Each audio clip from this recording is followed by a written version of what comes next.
En nombre del Padre, del Hijo y del Espíritu Santo. Hermanos, bienvenidos a una entrega más de la liturgia de la palabra.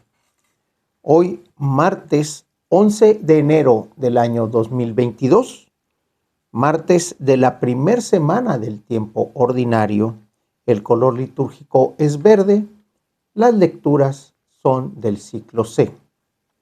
Y las oraciones de la misa son por la evangelización de los pueblos. La primera lectura, continuamos con el libro de Samuel, capítulo 1, versículos del 9 al 20. En aquel tiempo, después de tomar la comida ritual en Silo, Ana se levantó y se puso a orar ante el Señor. Llena de amargura y con muchas lágrimas, hizo esta promesa: Señor de los ejércitos, mira la aflicción de tu sierva y acuérdate de mí. Si me das un hijo varón, yo te lo consagraré por todos los días de su vida, y en señal de ello, la navaja no tocará su cabeza. Mientras tanto, el sacerdote Elí estaba sentado a la puerta del santuario. Ana prolongaba su oración y Elí miraba mover los labios, pero no oía su voz. Pensando que estaba ebria, le dijo: Has bebido mucho, sal de la presencia del Señor hasta que se te pase. Pero Ana le respondió: No, Señor, soy una mujer atribulada. No he bebido vino ni bebidas embriagantes. Estoy desahogando mi alma ante el Señor. No pienses que tu sierva es una mujer desvergonzada, pues he estado hablando, movida por mi dolor y por mi pena. Entonces le dijo Elí: Vete en paz, y que el Dios de Israel te conceda lo que le has pedido. Ella le contestó: Ojalá se cumpla lo que me dices. La mujer salió del templo, fue a donde estaba su marido, y comió y bebió con él. Su rostro no era ya el mismo de antes. A la mañana siguiente se levantaron temprano y después de adorar al Señor, regresaron a su casa en Ramá. Elcaná tuvo relaciones conyugales con su esposa Ana, y el Señor se acordó de ellas y de su oración. Ana concibió, dio a luz un hijo y le puso por nombre Samuel, diciendo: Al Señor se lo pedí. Palabra de Dios. El día de ayer escuchábamos el relato de cómo es que Ana era víctima de la burla y del desprecio de Peniná, la otra mujer que Elcaná tenía. Y cómo es que la otra mujer ya tenía hijos y Ana, por su esterilidad, tenía que quedarse callada y de alguna manera aguantar las burlas. Sin embargo, ¿cuál era el consuelo que Elcaná, su esposo, le decía? ¿Acaso no valgo yo más que 10 hijos? Era el amor que le tenía el esposo a Ana. Pero aún así, como comentamos ayer, el amor de los hijos no se puede comparar al del esposo y viceversa. El amor de esposo es diferente al de los hijos. Aquí vemos en este relato cómo es que Ana se acerca a Dios, le pide de favor, pero fíjense la forma en cómo se lo pide, de una manera atribulada. ¿Y cómo es que se desahoga con el profeta Elí, con el encargado del templo? Le dice: lo que tú has visto es una mujer que se está desahogando para con Dios. No soy una mujer desvergonzada, pues he hablado movido por la pena y por el dolor. Elí, al escuchar aquello, se da cuenta de la tribulación de la mujer y le hace la profecía. Ojalá se cumpla lo que me dices, porque él le dice, vete en paz, y que el Señor de Israel te conceda lo que le has pedido. Al final del texto dice que el Señor se acuerda de ella y le da por hijo a Samuel, que significa al Señor se lo pedí. La oración de Ana debe de ser una oración que nosotros también debemos de tener. El hijo de Ana llegó en el momento en que tenía que llegar, no antes, no después, en el momento en que tenía que llegar. A pesar de que se lo pidió, el Señor se lo envió en su justo tiempo. Hay que ser atentos a la oración para con Dios Padre.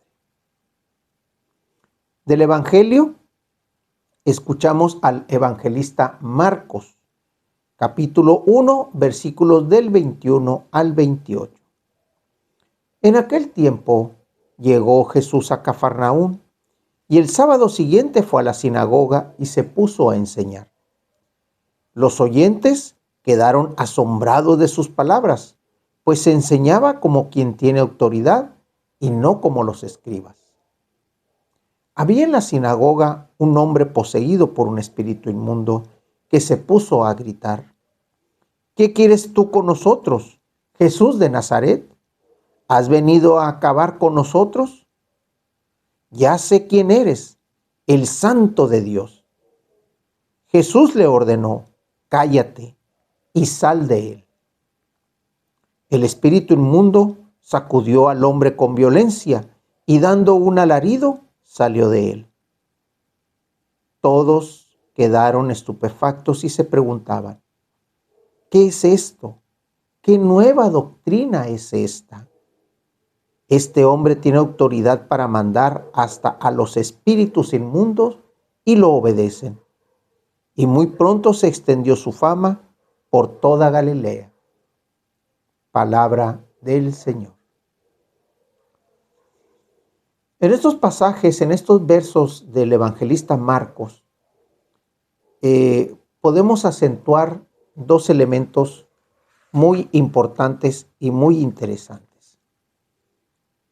El primero es que Jesús enseñaba, pero no enseñaba como cualquiera. Los oyentes quedaban asombrados de sus palabras, pues enseñaba como quien tiene autoridad y no como los escribas. Como quien tiene autoridad. Esa era la forma que tenía Jesús de enseñar. Hablaba de una manera segura, y tan seguro estaba que era la voz de Dios, que era la voz del Padre. Hay que recordar que él en ese momento era el profeta, porque hablaba en nombre de Dios. Y así es como mucha gente lo recuerda, como el profeta de Dios Padre. La otra elemento que hay que sobresaltar y que hay que subrayar en este pasaje es el hecho de que dice: había en la sinagoga un hombre poseído por un espíritu inmundo. Normalmente suponemos que en la casa de Dios, en el templo, en el lugar sagrado de oración, no existe el mal. O al menos Satanás, el demonio, Lucifer, no tiene potestad de estar ahí. Sin embargo, aquí el texto de Marcos nos dice lo contrario. Había un hombre poseído por un espíritu inmundo que se puso a gritarle. Lo reconocían los espíritus. Sabían quién era. ¿Sí? ¿Qué es lo que le decían? Ya sé quién eres, el Santo de Dios.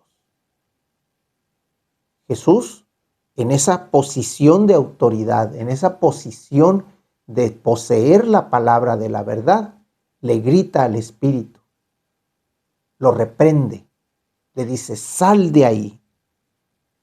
Y él, el espíritu, obedece a Jesús.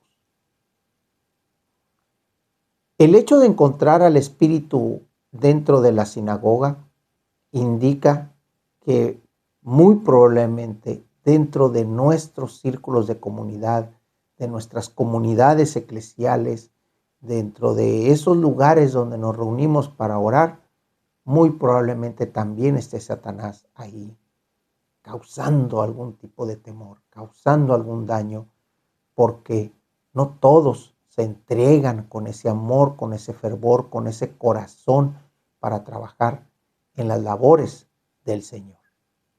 Aquí lo estamos viendo. Había en la sinagoga un hombre poseído por un espíritu inmundo. Y por último, ¿qué es lo que nos dice de Jesús? Jesús hace estas dos labores. La primera, hablar con autoridad. Y la segunda, expulsar al espíritu inmundo. También con autoridad, porque es lo que le dice, ¿sí? Cállate, sal de ahí, le dice. Con esa voz fuerte, con esa voz segura. Y su fama se extendía por toda la región. Eso es lo que el evangelista Marcos nos empieza a enseñar o nos empieza a encaminar en estos primeros versículos y en este primer capítulo. La autoridad de Jesús en cómo enseñaba y la autoridad de Jesús sobre los espíritus inmundos. Y sobre el libro de Samuel vamos descubriendo cómo Samuel, que es el último profeta y es el último, el que unge al próximo rey, lo iremos también descubriendo. De la oración colecta, hoy martes 11 de enero del año 2022, martes de la primer semana del tiempo ordinario, el color litúrgico es verde, las oraciones de la misa por la evangelización de los pueblos. Dios nuestro, que quieres que todos los hombres se salven y lleguen al conocimiento de la verdad, mira la abundancia de tus mies y dígnate enviarle trabajadores para que tu evangelio sea anunciado a toda criatura y tu pueblo, congregado por la palabra de vida y sostenido por la fuerza de los sacramentos, avance por el camino de la salvación y de la caridad. Por nuestro Señor Jesucristo, tu Hijo, que vive y reina, y es un solo Dios en unidad con el Espíritu Santo, por los siglos de los siglos. En nombre del Padre, del Hijo y del Espíritu Santo. Hermanos, Dios los bendiga.